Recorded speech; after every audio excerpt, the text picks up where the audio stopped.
नमस्तेऽस्तु महामाये श्रीपीठे सुरपूजिते शङ्खचक्र गदाहस्ते महालक्ष्मी नमोऽस्तुते।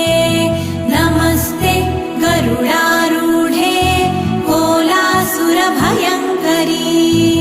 सर्वपाप हरे देवी महालक्ष्मी नमोऽस्तुते। महादेव्यै च विद्महे विष्णुपत्न्यै च धीमहि तन्नो लक्ष्मी प्रचोदयात्।